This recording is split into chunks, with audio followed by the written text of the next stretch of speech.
Welcome to the Parent Advocate Podcast, a show where we celebrate, defend, support, and uplift the voices of the LGBTQIA community. I'm your host, Stephen Chikumba. My pronouns are he, him, and his, and I'm joined by my amazing co-host, Lisette Trujillo. Hello, everyone. Lisette here. She, her, Aya. The mission of the Parent Advocate Podcast is to elevate conversations and reframe narratives around trans and non-binary youth to help change hearts and minds. Each week, we bring you our take on all things happening from the perspective of two parents of BIPOC transgender kids. Lisette, I gotta admit, I'm a little gassed about our show today. Me too, Stephen. We're going to be interviewing Marta Esquilin. That's right. So welcome everyone once again to the Parent Advocate Podcast. Let's get started. Lisette, this has been another blockbuster week. But before I go into all the crap that I have going on, tell me about your week. Okay, so I see your top talking point, and Daniel has a boyfriend too. Tell me. Did I tell you about this last time? You told me that he went on a date. Oh, now it's official. And it's another trans boy. And so it's really sweet. It's really sweet. Daniel's like, it's just easy in a way that it hasn't been dating cis girls. Wow. And so it's really tender. I'm really happy. And it's anyway, Daniel stop at mom is super early. So I'm being the one that's oh, cute developmental moment. But it's really sweet. Also, this weekend, I'm super tired because I had the crew that was with me. We can't talk about it, but it was a whirlwind of a weekend. And Daniel had a little concert on Saturday. It was cute and adorable. He rocked out. This is going to make you laugh. So they opened up with an alt punk song, and these two kids were ready to start a mosh pit. And my mom tapped him on the shoulder mid jump and was like, "Excuse me, you're in my way," because she was recording. And so my mom effectively killed Daniel's mosh pit from happening. She's like, "Excuse me, you need to scoot over. I'm recording." Over, Sonny. So I know, right? And I was like, Daniel, nah, for real, was something. I mean, legislative session is not over. There's these really awful anti-immigrant bills that are being passed at the state level. They are the equivalent of SB 1070, but harsher in terms of being able to just stop people who look like they could be immigrants and question them. So there's a couple of protests being planned this week. Arizona has really brought the fuckery. So it's just kind of trying to stand in places of joy while also trying to be proactive and helpful with some of the legislative harms that are coming our way. But enough about all that. I want to hear about you. Tell me about your weekend. All right. So since we started talking about our children and their personal lives, I have to talk about finding out that Fuji had a girlfriend. So I don't know if you do this, but whenever the cleaners are coming over, I pre-clean. I have a problem. You have to. So I was pre-cleaning Fuji's room, and there was scraps of paper on his desk and bowls and plates and all kinds of stuff. And so I was cleaning off, and I saw a folded up piece of lined paper. Now he's in school, so I'm thinking this may be an assignment that he hadn't turned in. So I opened it up to see if this is something that can go in the garbage or has to be kept. And I see this 2-page handwritten letter in handwriting that I know is not my child's, talking about how they are in love with this boy and how they should just stop now because this person is going to be leaving school, and it'd be better for them to not continue than to have their hearts broken at the end of the school year when they have to leave the school. And I'm like, what? Not signed, no name. It's not a to. There's no to and there's no from. It's just the letter with this outpouring of affection and this resolve to end the relationship now before. I'm like, oh my goodness. So I sit on that for a week because I was like, okay, I don't want this dude feeling like I'm prying and whatever. I want him to have his privacy, but at the same time, it's killing me. It's eating me up inside to know that there is some deep level of romantic relationship happening with one of my children. And so one day I'm just like, Fuji, I was in your room the other day and I found this letter. What's happening? Are you okay? And he was just like, oh yeah, that's my girlfriend, Samantha. You're like, what? What? Yeah, she's transferring. So all year. What? And mind you, around Valentine's Day, this dude had a teddy bear, had buttloads of candy. And I'm thinking, man, we used to get the little sweet tart little box with the little Carter and maybe a lollipop. This dude had Cadbury. He had all the candies. And I'm like, man, this school really goes in. This was all one person. He bought all the expensive chocolates. That should have clued you in. No, she brought the chocolates for him. Oh. This was in his room. This was stuff he came back. It was like a horde of candy and flowers and stuffed animals. I was like, what? School is different. School is different. And now I understand this person in this heartfelt letter is really feeling for my kid. I was just like, are you okay? He's like, not really, but I'm in the 8th grade and the summer will be here. I'll forget about it. No, it's true, right? I was like, There's okay. high school's around the corner. Dude, I was just like, wow. And mind you, the fact that he has had this relationship, it hasn't turned him upside down. He's not losing his mind. He's not crying. He's not like whatever. I'm like, wow, you're a really well-adjusted little kid. Like I'd have been over the moon. Like I was at school at his age, all white school, wasn't nobody checking for the black kid, didn't have girlfriends, didn't have these kind of interpersonal relationships, didn't have the ability to navigate the way he has at his age because there was nobody even like interested in me for me to be, holding hands with, much less getting these deep letters of affection from. So I was just like, good on you, little boy, because you are really handling yourself and you're growing in a way that, I couldn't have taught you. Like you can't teach that. That's something one has to experience and go through. So man, but child, being a parent is a lot. All your kids are so thoughtful though. Like all of your kids are just like so chill and like thoughtful and like they're good kids. Yeah. That's because of you. Yeah, I'll take it. I always say it's because it's Chanel, but I'll take it. No, I honestly like you talking about like that awkward teen, like not being seen, and like I too was like that. I was called Slash in middle school because I had like big ass curly hair that I just couldn't control and like braces, and I was like 4 inches taller than all the boys. Like, you know what I mean? Yes. So I get it. I too wasn't getting long letters of like, I can't wait to be with you. And so I feel like those awkward moments we were like, we're going to build you up because we don't want you to feel that. And so you see it in who they are. Yeah, clearly. All right, enough about this kid. Let me go 180 and talk about my uncle's funeral. So my father's brother passed away like a couple months ago, and his funeral was just yesterday. There was a lot built up into it because, as you know, I am not on speaking terms with one of my younger brothers because he's a transphobe, all things wrong with him. And I was like, damn, I'm going to run into this fool at the funeral. I'm not looking forward to this. So I had braced myself. Like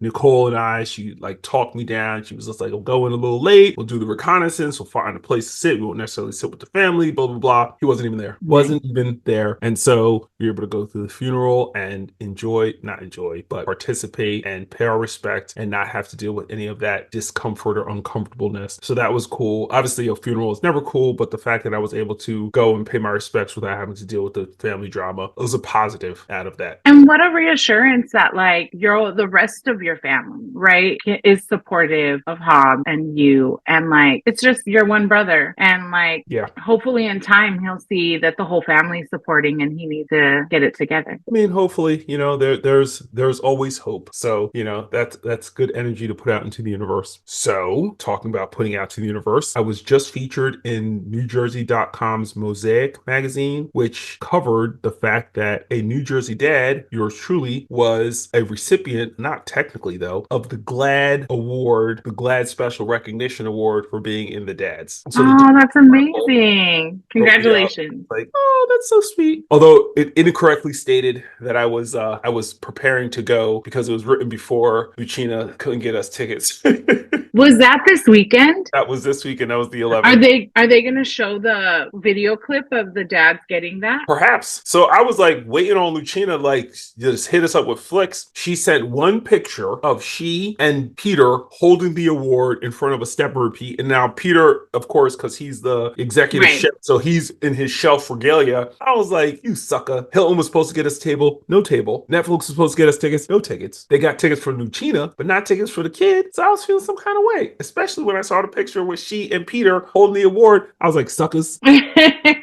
Well, did Dwayne Wade not go to accept it either? So I did, again, I have not gotten the photographs of the event, so I have no idea who was actually there. Although Lucina said that Jennifer Lawrence and Jennifer Hudson were both there. Oh, cool. That's awesome. Yeah. I thought so. But again, there's so much we've got to talk about. So before we lose track of time, let's get to today's topics. Let's do it. Lisa, did you hear about South Carolina's ban on gender affirming care for transgender and non-conforming children? No. Well, apparently Recently, South Carolina's legislature has passed a sweeping ban on gender-affirming care for minors that will also force youth who are currently transitioning to cease that care or to seek it elsewhere. The bill bans medical professionals from providing gender-affirming care to those under 18, including puberty blockers, hormone therapy, and surgical procedures such as top surgery. I did actually hear about this, so ignore my no. But also, wasn't there recently another case that said that states cannot stop travel? Wasn't it like a reproductive rights case or something that says that they can't infringe on like people being able to go access care in other states where it's available? Absolutely. So this fuckery needs to be challenged and not allowed to go into effect. I really feel for everyone who's existing in states right now where access to care is lost. And I'm also really nervous about like the Fourth Circuit case moving to the Supreme Court because we just really don't know how they're going to rule on this. Yeah, that part.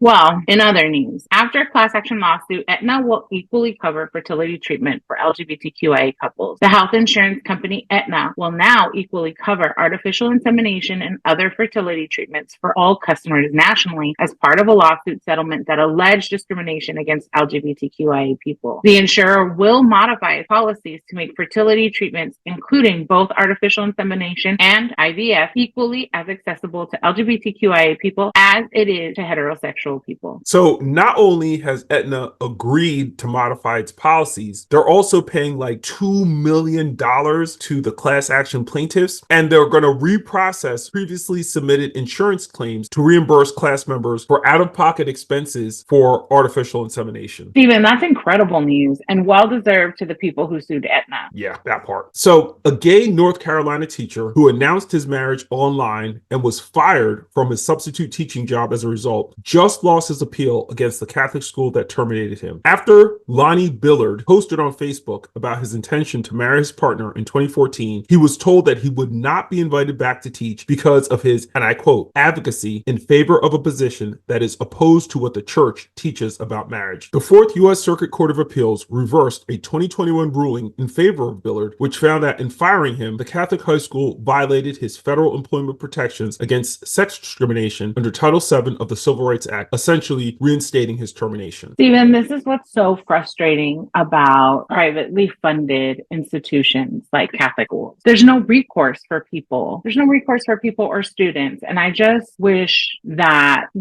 there was a way that people like Billard could continue working in the institutions that they value working in and that they weren't isolated from the faith that they believe in. It's really upsetting. I agree 100%. A New York State Supreme Court judge ruled Friday that a Nassau County ban that stopped teams with trans athletes from using county athletic facilities is against the law. Judge Francis Resigliano ruled on Friday that Nassau County Executive Bruce Blakeman didn't have the authority to issue a de facto trans athlete ban in Nassau County. In his 13-page decision, the judge wrote that Blakeman aimed to prevent trans women and girls from participating in women's athletics in facilities owned by the county, despite there being no corresponding legislative enactment that gave him the authority. This is such a huge win for trans athletes in New York County, and it's a rebuke of county executives and those in elected office who think they can just on their own make up rules and regulations that impact the livelihood and freedoms of trans and gender nonconforming people. And you can't. And I'm happy that the New York State Supreme Court stepped in and did something about this. But again, Lisette, enough with today's topics. We've got to get to our guest. I'm so excited. Marta Esquilin is a social justice educator, higher education administrator, and DEI consultant. She currently serves as the Associate Dean of the Honors Living Learning Community at Rutgers University and Assistant Professor of Professional Practice in the American Studies program within the Faculty of Arts and Sciences. She received her bachelor's degree in sociology from the University of Vermont, her master's degree from Teachers College, Columbia University in Higher Education Administration. She was a co-author of the seminal article, Racial Microaggressions in Everyday Life, Implications for Clinical Practice, published in the American Psychologist in 2007. Marta's passion and current work focuses on creating inclusive environments that encourage the positive development and success of all people. Most recently, she has been working closely with faculty to build inclusive syllabi, develop tools and skills for managing group dynamics, classroom discussions, and facilitating conflict within mixed identity settings. Everyone, please welcome Marta Esquilin to our show. Welcome to the show, Marta. We're so happy to have you. Thank you so much for having me. Happy to be here. So, Martha, you've had a remarkable career journey from your early education to becoming an associate dean and a diversity consultant. Can you share some pivotal moments or experiences that shaped your path in social justice education and DEI? Absolutely. I always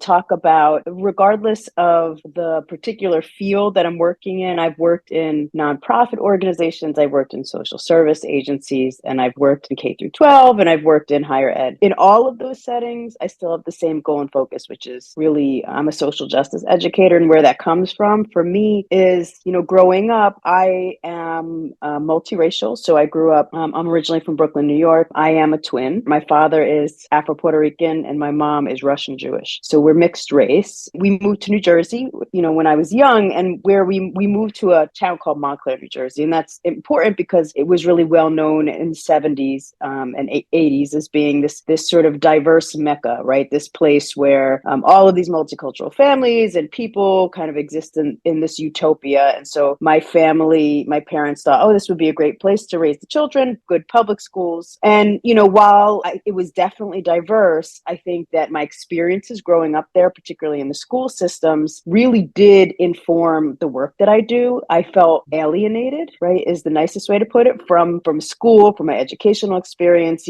back, in the 80s and early 90s. In some ways, things were very much on the surface, probably actually more similar to the way that they are now, right? It kind of shifted for a bit, but so it was diverse, but there was bias everywhere, right? I dealt with a lot of racism. I'm queer as well. So, I wasn't out at the time, but a lot of homophobia. And I just remember being in classroom settings, and one class in particular, you talk about pivotal moments, where there was this really heated conversation about homosexuality and whether it was natural or unnatural. And, I was in a school that was, I would say, 60% people of color. So I'm in this class and, most of my peers who are of color at the time are arguing, and a lot of them based on religious reasons, that homosexuality is totally unnatural. And I was, like I said, I was not out, but I got so upset and so heated. And I remember I was feeling attacked, right, by the class. I'm saying a different perspective and the teacher isn't saying anything. So after class, I go up to the teacher and I said, what happened? I can't believe you didn't say anything. Like, I can't believe you didn't have my back. And she literally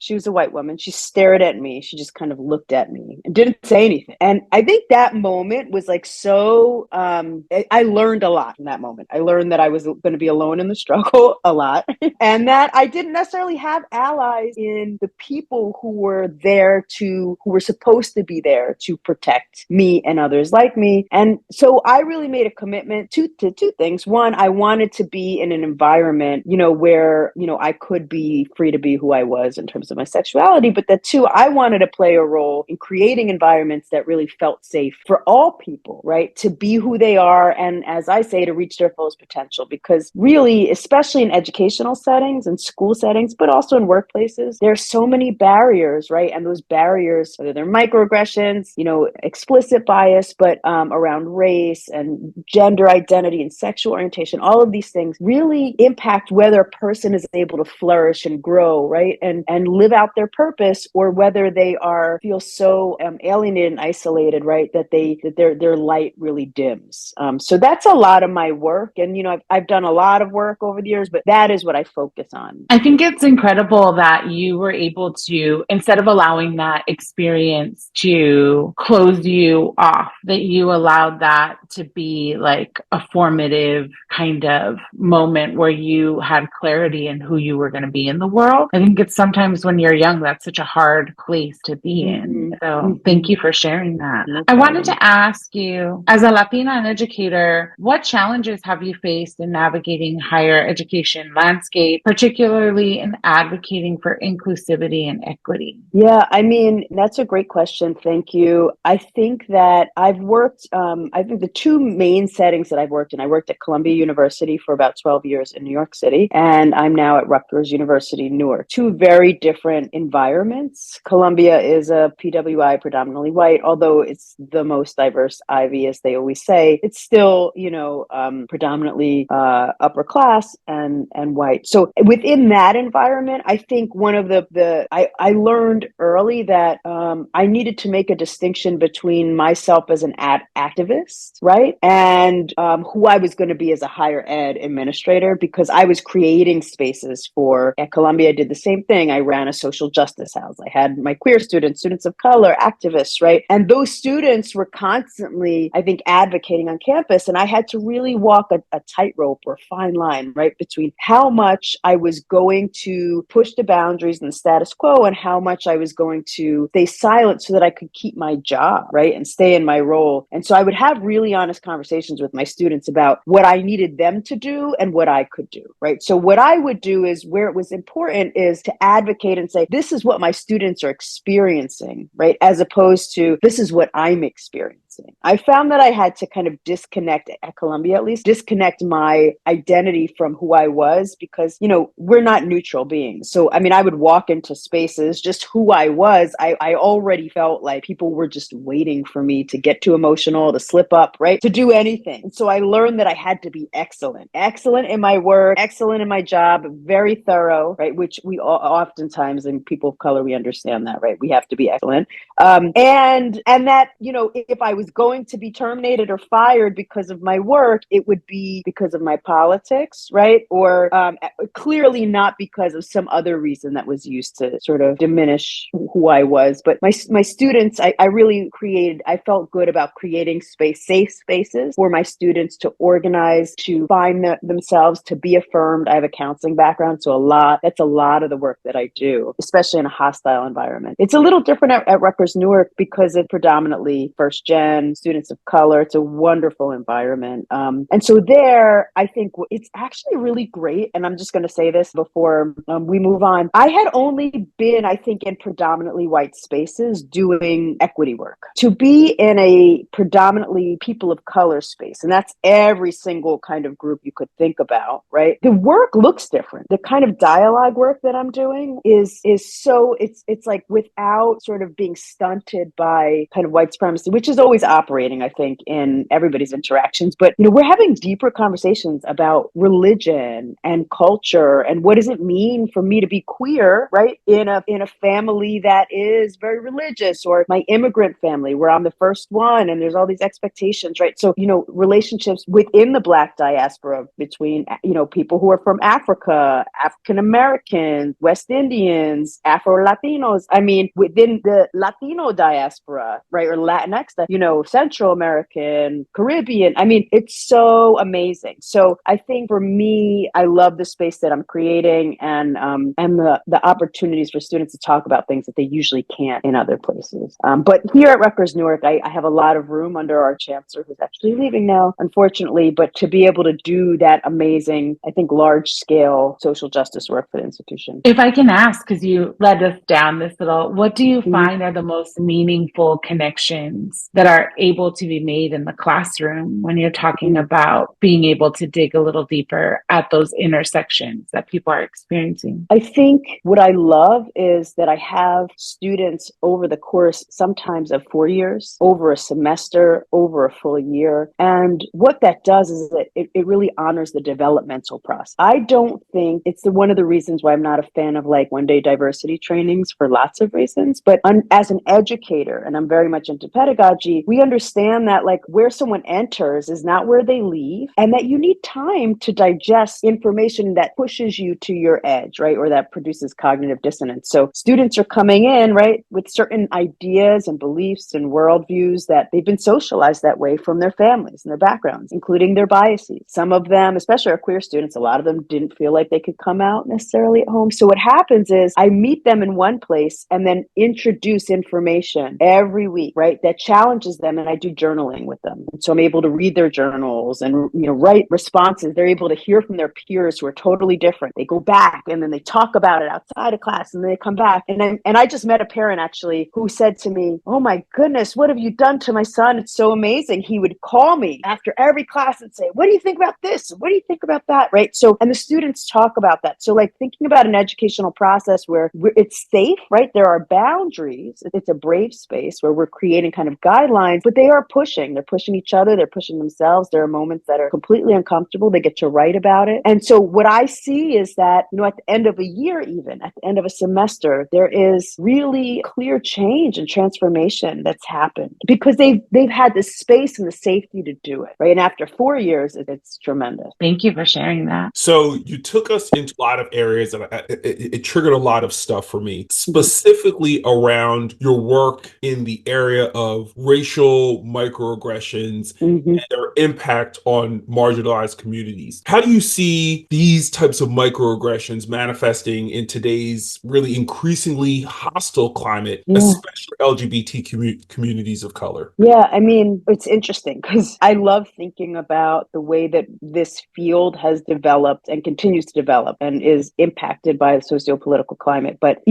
microaggressions and this concept became, I think, really important and popular during a particular time period, right? Which was, I think the late 90s through, 20, right until Trump was elected, like right around that time. Okay. And I'm saying that because, part of what it is it's really microaggression. They're not explicit bias. It's not people like purposely expressing, dislike or discrimination. It's well-meaning people, right? That we all are socialized around these ideas about value and worth and intelligence, right? And like good people who see themselves as not racist or not homophobic or not sexist, they kind of push a lot of those biases to the back. And then they operate, right? And then what happens is through verbal, nonverbal, like little things, little comments, those biases come out. And they don't even realize that they're expressing them, but the people obviously were targeted by them. It's like a visceral reaction. Whew, you kind of experience it. And then the person's smiling and maybe you have a good relationship with them. They're your boss, their colleague, their family member, right? And it's really hard to address it because you're like, ooh, they totally have no idea that they did. So that is but over time in an environment, especially for people who are trans or people of color in a white environment or anyone that's different, those microaggressions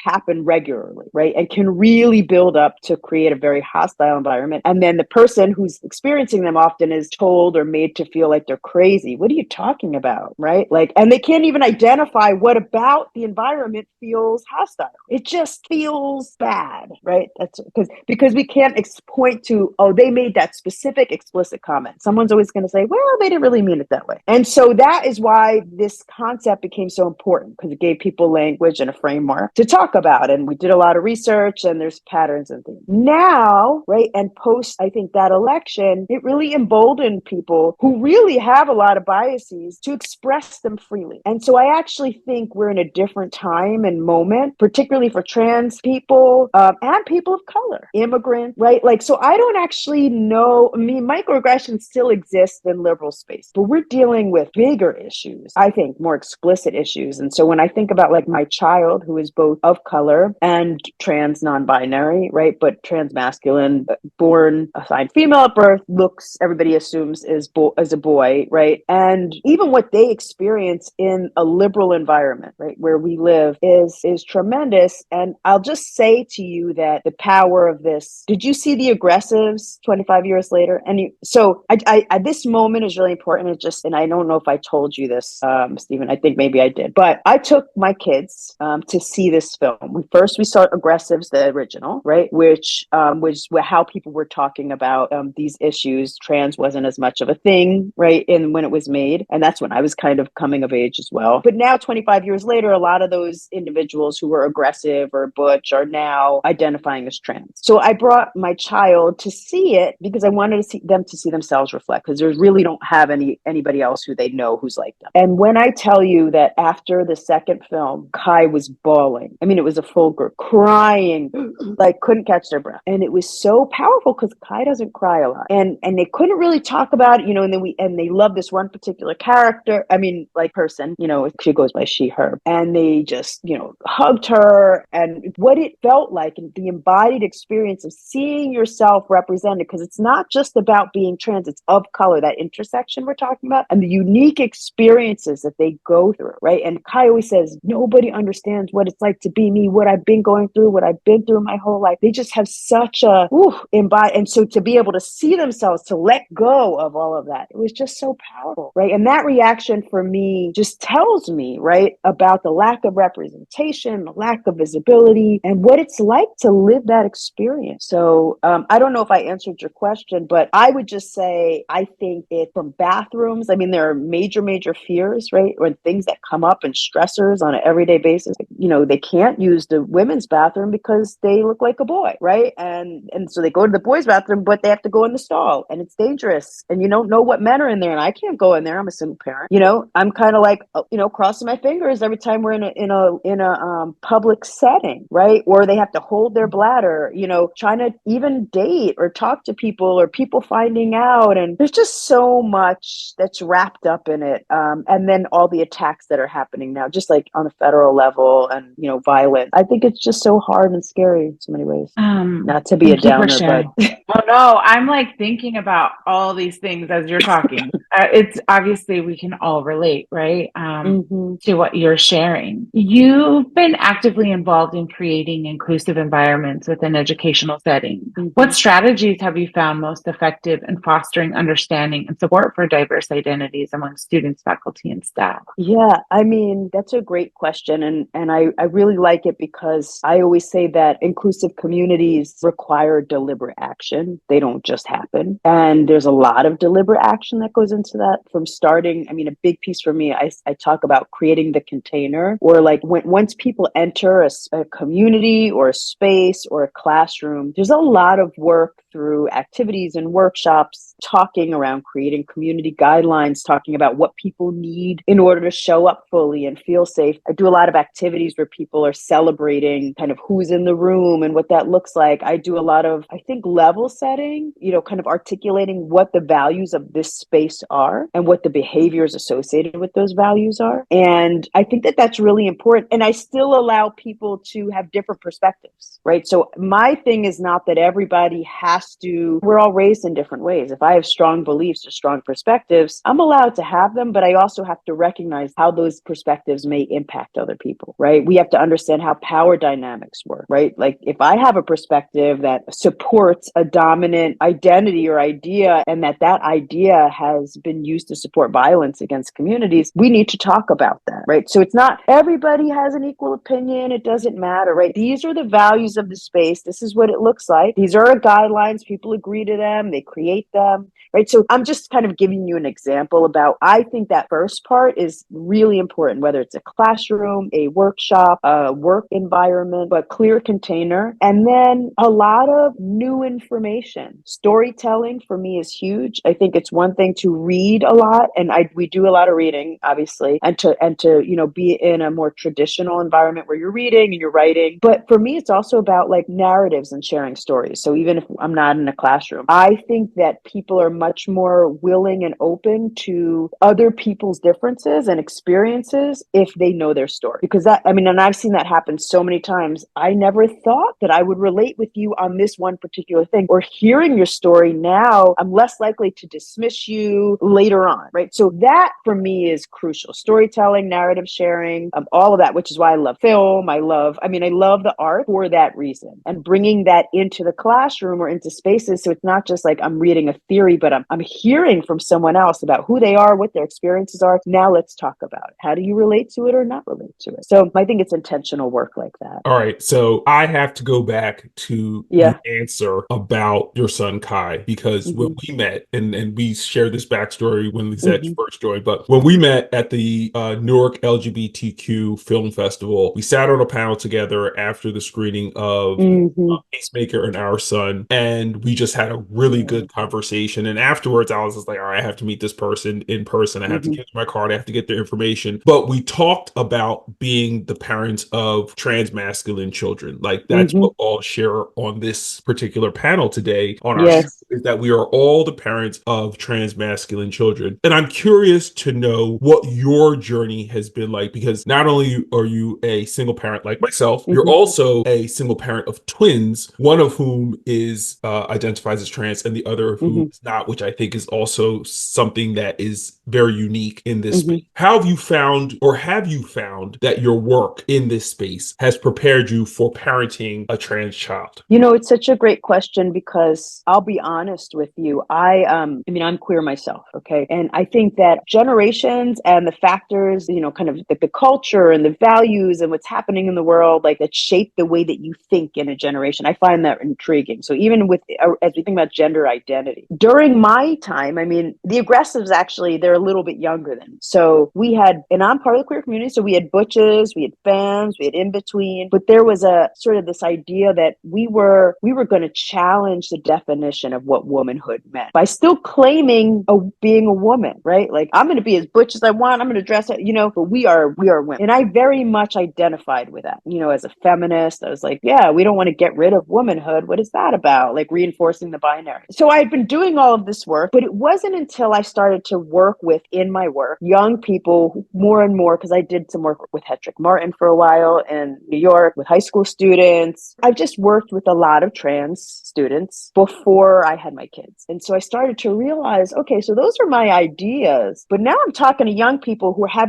sharing their lives. This is what I was just saying about storytelling, right? Their experiences. It's not fitting into my box. I mean, I may still have my own feelings about what I would do, but really they taught me a lot about exploding categories of gender. Like, what does that even mean? Why do you like, you know, and, or why are you so attached to these particular pieces? And through listening to folks and their need, right? And I don't know, just empathy, I started to really shift my perspectives. Okay. And so I do feel like when my kids came along, it was really clear right from the beginning that Kai was not cis. Okay. Not in the ways that we understand what girl is. I didn't know what their identity was going to be, but you know, and I said, I mean, when they were 3 years old, I remember them, they had like their shirt off and they had like little shorts on. They were sitting on a ball and they were just beating their chest like, I'm boy, like that. Right. And I was like, okay. You know, like you're telling me who you are, you know what I mean? At an I early age, see but you. I see you.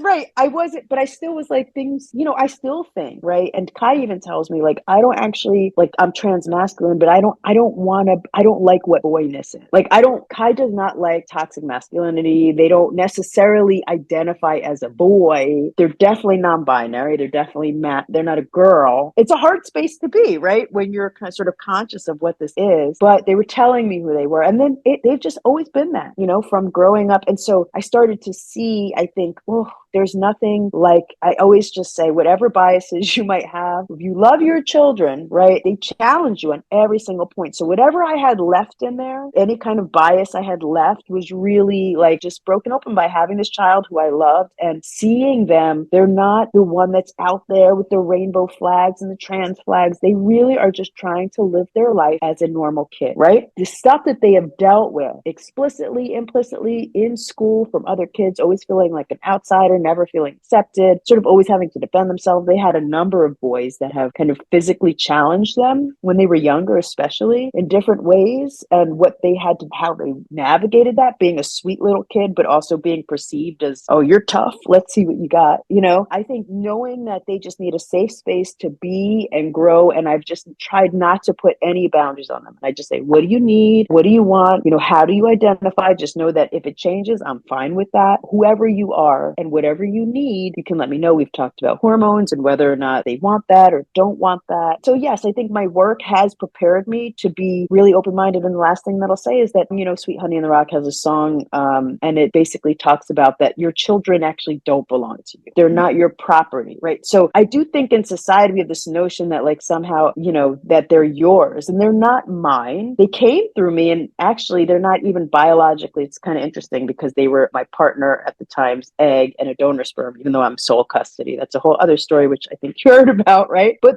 I'm the vessel through which they came. I've been chosen to be their mom, to guide them on their own journey. So I'm not going to impose what I believe or what I think. I want them to have good values. But I think that's really helped me. That's my idea about what parenting is, has helped me to raise both of them, and they surprise me all the time. I'm like, I probably wouldn't think that way, do it that way, but it's your life and your journey. I love that you bring up like the boyness of things. My son is a boy. He's not non-binary. He's trans masculine, but sees himself as a boy. But there was another mom we were talking recently, and so she has a cis son and a trans son, and she's like, that's the thing I freaked out about the most, is like, what if my children buy into the patriarchy? And we just started laughing about it, because our children are not like that, right? Like how we raise them and the values we instill in them are going to shape who they are. And I think it's interesting to hear the ways in which my son, just through his own lived experiences, sees toxic masculinity and is like, oh, that's not boyhood for us, right? Like our experience is beyond something like that, right? And I also love, really quickly, because it's interesting listening to two mamas talk about toxic masculinity and be the dude on call who had to acknowledge toxic masculinity. So we men, we Neanderthal, we Cro-Magnon, knuckle draggers, we frequently make light of women in our joking. It's a thing that we do. And so I engage in this behavior in front of my child, who was just like, not cool. Being checked by a then 15-year-old about your toxic masculinity is a thing. And I really am humbled by the opportunity to be raised by my child in ways that I would not have but for him. I would not have this level of clarity of the ways in which I have participated and participate in the patriarchy, but for my child helping me see the error of my ways. And it's a really interesting thing to listen to other people talk about the same thing. They're not ours. They've come through us. We have custody and we're responsible for certain things about their upbringing. But at the end of the day, they're their own people. And we have the opportunity to help them along this path, but it is not ours to shape or to dictate. So it's really interesting. There was something else that really not triggered me. That's the wrong thing to say. No, there was something else that you said that like sparked something that I wanted to talk about too, because often when you talk to parents, they say, well, my child, they're just a boy, they're just a child, they don't want to be identified or like stuck to this like idea of their transness in the world, right? And my son will say the same thing, like being trans is like, he always equates it to the map, right? Like of the United States, and he's like, being trans is like Rhode Island and my love of music is Texas, right? But for me growing up, I'm first generation. I think all three of us are. I think we all identified as first gen. So both of my parents came from Sonora, Mexico, when they were 3 and 5 years old with their parents. And because we live in the Southwest and we were so culturally tied to brown pride, Chicanismo, the activist movements of that, and the ways in which the border is politicized and the way Mexicans are spoken about. I was raised in a home where my dad was like, you have to excel. Like I had the talk at like 8 where like, you have to be the better than everyone. And so some of my funnest conversations with my son have been around this idea that often these identifiers are political. And so, yes, they are beyond us, right? Like to be Chicanx is beyond, doesn't confine who I am. It's a political term that has informed who I am, right? And so often I talk with Daniel about being trans. Well, that's such a small piece of him. It also politically informs, and it's at the center of this political debate. And so how do we show up in a world that tells us that we are less than, you know what I mean? And I found that those are some of the most empowering conversations. I felt empowered in those moments when I needed to assert and find love within my culture. And so I'm wondering, as we're seeing the far right target Spanish speaking communities with misinformation, target Black communities with misinformation when we're talking about radio and television ads, if they understand, right, race, in a way that often we talk about white supremacy not being informed, but like they are informed because they've created a structure for us, a caste structure. What do you find as you go into trainings and you talk about these intersections and you talk about political labels that are also personal identifiers? What do you find is, I guess, because I'm thinking of this question on the fly because I was sparked by your comment. What do you find to be the most imperative when we talk to our families and our communities and our children to try to offset some of this harm that's being caused against our children and our loved ones? It's so interesting because I have a lot of fear around this for Kai, for our children, for so many reasons that I don't express to them because I'm trying to be a strong person.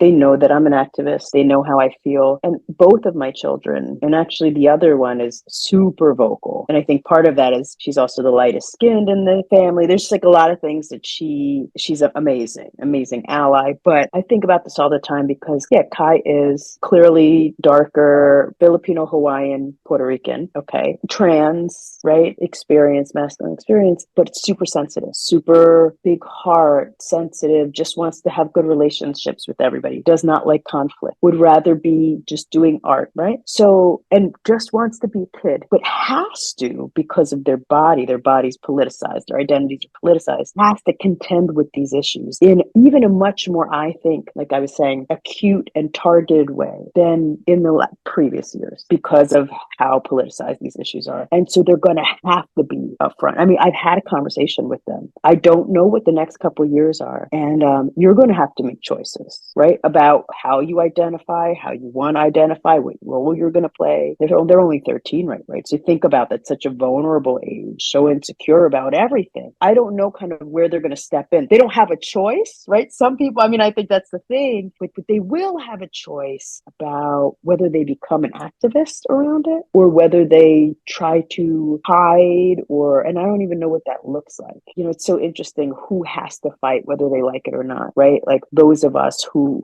can't hide and what that means. And your body is political. Yeah. And those assimilation pieces, right, that we know perpetuate white supremacy. And then how do we deconstruct while also keeping ourselves safe? Being in Arizona, we were always forced, right? Like we were in a multi-status home at one point. And so these conversations are very much a part of our day-to-day without necessarily wanting it to be, right? It's the thing that keeps me up at night. How do we educate our communities so that we can keep our families safe long-term? Because early on in this conversation, you talked about being in, you know, a BIPOC space where you're the only queer person, right? And so many people will experience that amongst their own. And so there's like the otherness. And so how do we expand that DEI? That's the number one, I think, motivating force for me in my current work is because I'm predominantly with BIPOC, first gen, all of these things, right? We're dealing with all of these issues, but I push around the gender. Those are the two biggest issues. The religion one is big, right? Gender identity, sexual orientation. It is huge, right? It's the thing. But it's amazing to see. And so my feeling about it is if I can have these conversations with folks who are coming in not comfortable with lots of ideas, and at the end, they've thought about it. They thought about their socialization. They're transformed all these ways. And they bring those conversations back to their communities and their families. And that is exactly the work that I'm doing right now. So I really appreciate you saying that. So I have a question because, again, as the parent of a trans child and as a person who looks at life through this very specific lens that you've acquired, both experientially and academically, how do you approach addressing implicit bias within organizations? How would you advise individuals who are looking to tackle these issues effectively in their own lives or in the organizations that they work in? Oof. I mean, that's always the challenge. I always say I know that saying the personal is the political. And I really, really feel like, there are people who are doing work on large scale work, national work, state work, right? Politics. The work that I choose to do is every day, right? It's in the interactions every day. It's having those conversations that are really hard. Even when we were talking about trans stuff, every single time we're around my family, they just cannot get the pronouns right. It doesn't matter how many times, and it's not because, I mean, they've accepted all of us. I mean, I told you, I have a twin sister who's also queer, who's butch. And so they're like, yeah, but they just keep saying it. And every time I'm like, they, I mean, I'm just getting annoyed at this point, right? And I'm like thinking, how do I, because that matters, because it actually impacts the way Kai's connection, whether Kai wants to be there, how Kai feels, right? So, and then they don't understand why Kai doesn't want to come over, doesn't talk to them. I'm like, you're creating these barriers. But yeah, in terms of those biases and the way that they show up, I mean, I think it's just about relationship building. A lot of people who do transformative justice talk about this. True accountability in community doesn't happen without relationships. People talk about accountability all the time, but like, why would somebody step into accountability if they don't have a reason, a relationship with you? And so for me, I think it starts with really trying to build relationships, authentic ones across all these differences. And then when you call people into accountability or have the conversations, you have more legs to stand on, right? It takes a lot though. And that's where the work needs to happen though. That's the culture work. Policy work is really important all day, every day. But, but my work is within culture. It's community. I think artists are doing an amazing job. Art, film, music, all of it. Like young people just doing this work, putting these issues out there. They're TikTok, social media. I mean, they're transforming culture. And I think the more people are exposed to it, it's almost like my students come in, it's the first time they're uncomfortable, right? If we say sex, we just keep talking about it. After a while, they have no problem saying the words, right? It's just about exposure and talking about it on a regular basis. So that's my best answer, but it's really I love that answer. You can't run away from the problem and solve it. You really have to meet the problem head on. And sometimes it's very uncomfortable to do that, but it's better that you go through the discomfort and be uncomfortable for a little while such that you can be comfortable for the long term afterwards. And so those little micro adjustments that we have to make intentionally day in and day out. I love the fact that you continue to deal with your family, because I cut a motherfucker off. Hurry if you are not even working, because I love that you said there on all the other respects they're accepting, but in this one thing they can't do it. I have family who can't do the one thing, and in all other respects they're assholes. And so I love that you have patience, capacity, and desire to continue to work with people who are trying to work. And I just hope that that does change for Kai, because I know that can be uncomfortable, and it's your family, so it's like doubly uncomfortable. I'm always like thrown off when people can't say they, because like we use it all the time, right? Like without even really thinking about it. Are they going to come inside? Do they want a soda? Like we do it, but the second someone is like, no, please use they at all times, it's like, I can't do it. And it always stresses me out. It's really interesting. And I'm like, look at Kai, like what would make you call Kai a she? Like, I just don't understand it. That part. I don't understand it. That part. So to get family on board. I know it's a journey. I'll share this story quickly. My father-in-law is 90. It's just old school, like Mexicano, like he was a bracero, like he just has like these very misogynist like viewpoints. My son transitioned when he was very small, so he's now lived longer as his authentic self than he did before. So our family's had time. But my father-in-law, before he left, looked at my son Daniel and he's like, "No se te olvide que te quiero mucho, mijo." And like got in the car and left. And Daniel, like Daniel doesn't speak Spanish but understands it. And so his face just sort of lit up. It was like a really sweet interaction. And I always tell people, if my 90-year-old father-in-law can figure it out, so the rest. Lisette, for our non-Spanish speaking listeners, could you what did I just your say? father-in-law? I'm sorry. He said, "Don't forget how much I love you." Yeah. And then mijo is like, it's a term of endearment, and the O at the end is for masculine. So he just gave him a term of endearment and told him, don't forget how much I love you. So it was like a really sweet moment, quick, brisk, in that grandpa style. So it was nice. One of the things that comes up for me around this stuff is also the hormone piece. And just to kind of bring it up, because Kai is not interested in hormones, I think for a variety of reasons, but definitely I think he's interested in top surgery, right? Which I support. And we've had conversations, I think, being informed. And part of my fear is for folks who live in the middle space, right? Even though, I mean, right now it's fine, right? But when they get older and they're in their 20s and they're still kind of look like a teenage boy, right? In some ways, when I think about our society and where we're going, I feel like passing can become a safety piece. Like that, it's interesting to think about how those external factors impact decisions that we make about transitioning and all of those factors. And I think about it all the time. I'm sort of like obsessed about it. And then like what we'll have access to and what we won't, right? In terms of like gender affirming care moving forward. So, there's a lot on my mind.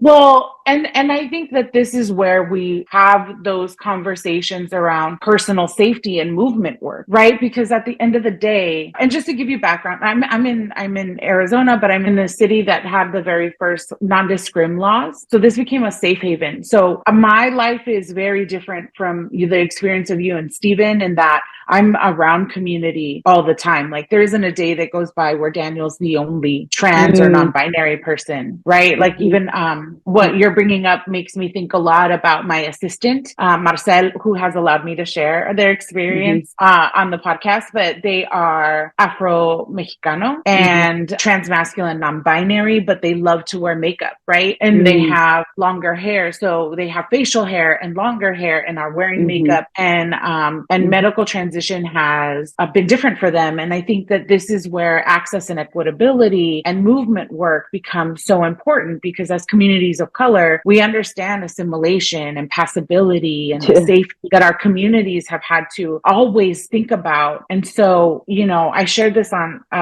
another episode with Stephen and another guest, where I was listening to this queer professor. I don't want to be hopeful. I want to feel whole. And so how do we allow someone their wholeness while creating safety for them, right? And how do we dismantle our own fears around what safety has been in generations before, and cultivate a new type of safety? If you were to meet my son, he is he has been medically affirmed. He passes. He doesn't like that word. He's also fair skinned, right? Like growing up, I think he was asked if I was his nanny, and that made him angry. There's his colorism. He's fairer than me, has lighter hair, lighter eyes. The fact that he is not seen as Chicano, is upsetting for him. He wants to be seen as. There are all these ways that my child has safety. And then he'll tell you that he disrupts his safety so that Marcel can be safe in the world, right? Like, and it's a big ask for him as a 16-year-old, but he has people around him who are experiencing the world with the lack of safety that he is always privileged to have. And so in our home with our friends and our loved ones, we're talking, what does movement work look like? What does individual safety look like? And how can we as a community embrace each and every one of our, capacities and build safety for each other, right? And so I think what you're talking about is so, so important, and a nuanced conversation that we can't always have, because either if you're in a predominantly white space, they're not going to understand the nuances of assimilation and passability. They're just going to say, I need that. Because I run a large parent community that's predominantly white. I need that. I want to change my kids' identity documents, and no one's going to know that they're trans. But what happens to our non-binary loved one? I'm sorry. Is there a question in there? Because No. Wax eloquent. Martha just brought up something so wonderful, and I want to engage. I'm sorry. Steven gets mad at me, but I think it's so important. I know. I wish it could be more conversational. You can cut all this part out. No, we can't talk about passability and assimilation in a not nuanced way, because they're so hard. Let's ask our guest about that. Yeah. Okay, you ask it, Stephen. I'm just thinking about it. So based on the soliloquy that you just heard from my co-host, where do you feel passability, or how do you feel passability impacts these questions of identification and how you show up in society? And safety. Yeah. I mean, in some ways, like I think me and Kai, we've been so happy in puberty that Kai has become tall, and, Kai breakdances and works out, looks great. Okay. And because I was concerned, really all it comes down to for me, I think about safety as a parent. You want your kids to be safe. It might even be different if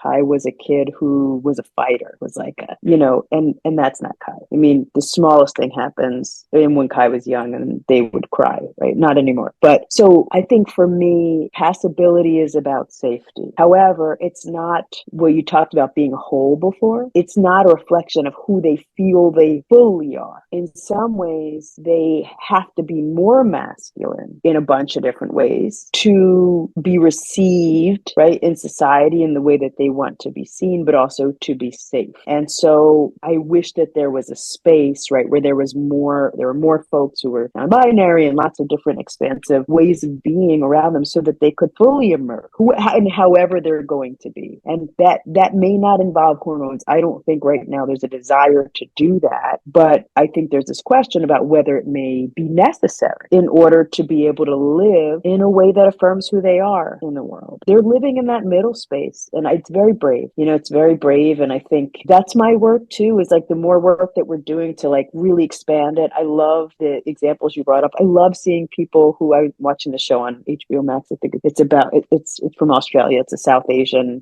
sort of. I love that show. Yes, love the show, right? And I've met a number of people lately who are sort of in that space you talked about. They're trans masculine, but they're wearing you have nail polish on. They may have lipstick on, but they're also.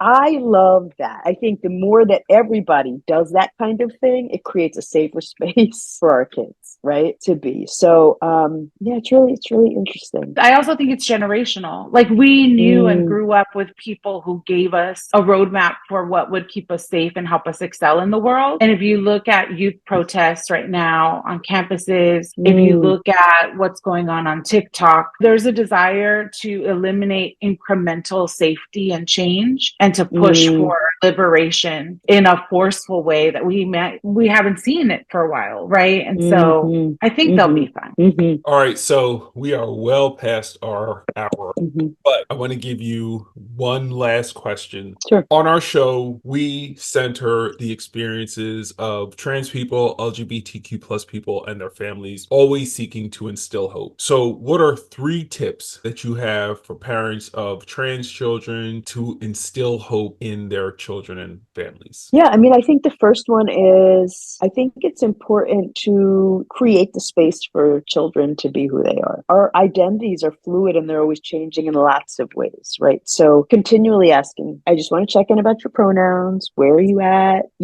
So kind of creating that space for them to be able to be and to talk. I think too I think it would be important for parents to get comfortable with their biases. Whatever their stuff is, whatever their shit is, like you got to work that out.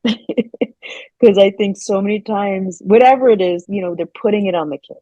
I think that is very challenging. Kids want to please parents and they're contending with those things. And I think the last thing is, just being an advocate. I've been an advocate, and I think that's the thing is like, and I've been in the school, like wherever you can, I think getting with other parents like this, it's great.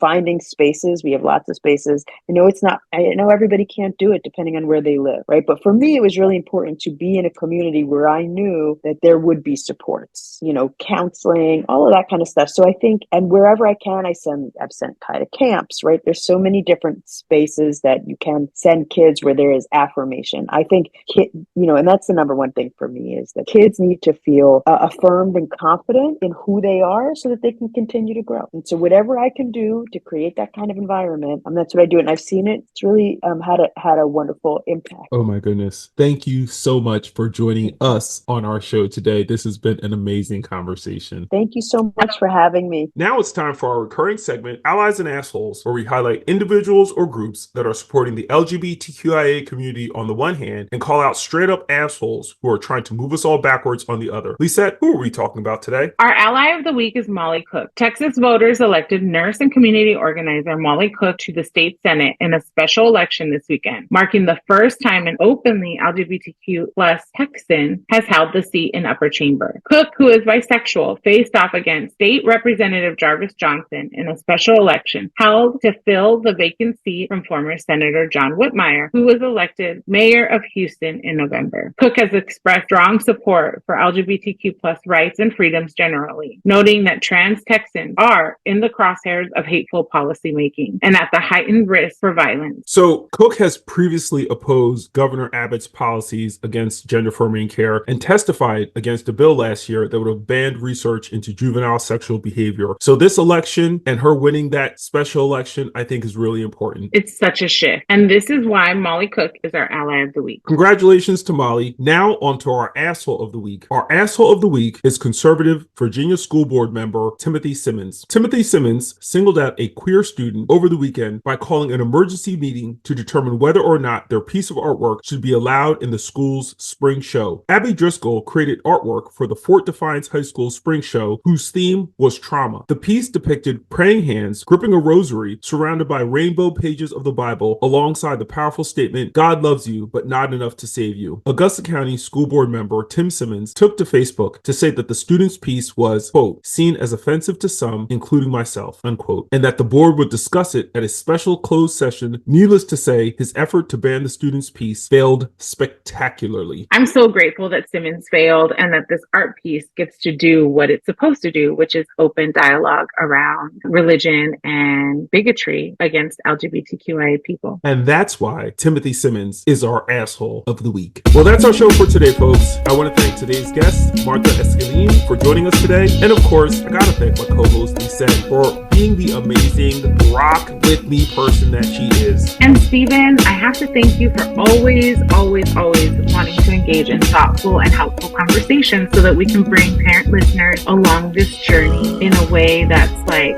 amazing and hopefully changes the way that they see their own journey. And so obviously I couldn't do this without you because you are a part of this incredible podcast and conversations that we get to have every week. So big up hearts to you. And of course, we couldn't do this without all of you, our listeners. So thanks for tuning in to the Parent Advocate Podcast. And folks, please be sure to subscribe to this podcast and our YouTube channel, follow us on Instagram and TikTok, and do whatever you've got to do to stay up to date with everything we're doing here at the Parent Advocate Podcast. Bye-bye. Bye.